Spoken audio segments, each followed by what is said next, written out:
اليوم تعلمكم كيف تلقون دامج كذا أشياء وحديد. المهم أنا أقولك إيش تسوي، تبغى تحفر كذا تحت الأرض، حفر لين ما توصل ذاك الأحمر. أهم شي تاخذ معك موس لين ما توصل ذاك الأحمر، مو الأحمر، وش الأحمر؟ الأسود اللي تحت الأرض، فهمتوه؟ ذاك اللي كسرته تطيح تحت الآن تموت. توصل عنده خلاص أمورك سليمة.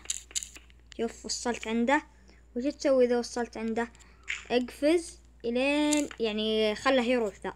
شوف الحين كذا اقفز إلين ما يروح. أوكي، لا راح تكسر على اليمين على أي جهة، كسر لا فوق بدرجة يمكن، ولا من هنا. المهم كسر 9 ولا 10. هنا 9 ولا 10. أنا كم كسرت؟ 1 2 3 4 5 6 7 8 9 10. شوف إذا ما طلع كسر من هنا يا رجال. 9 ولا 10. خلى 10 ايه 10. ريدستون كسرته يا رغبائي، كسرت ريدستون. شوف لقينا ريدستون، كسر أمه كذا، فهمت كذا. ومش تلقى انت، ما عليك، بس تمشي تلقى. إذا ما لقيت مثل منديل جهة راح الجهة الثانية. شوف جهتين، راح الجهة الثانية. شوف هنا جهة، الجهة الثانية يسمونها. كسر تلقى، صدقني تلقى. ها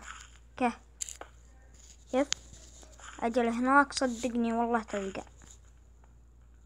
هنا لقينا ريدستون، كسر راح تلقى. الحين لقينا ريدستون شوية، راح تلقى بعد ريدستون.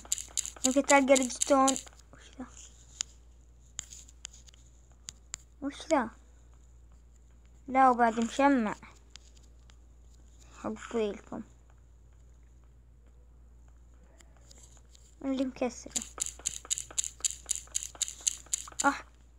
والله دايموند،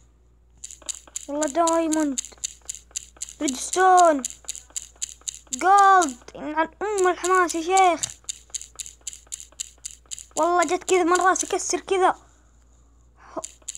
واو كول بعد شباب، من الحظ، بس حظ خرافي.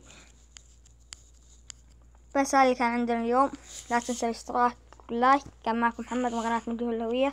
السلام عليكم ورحمة الله وبركاته.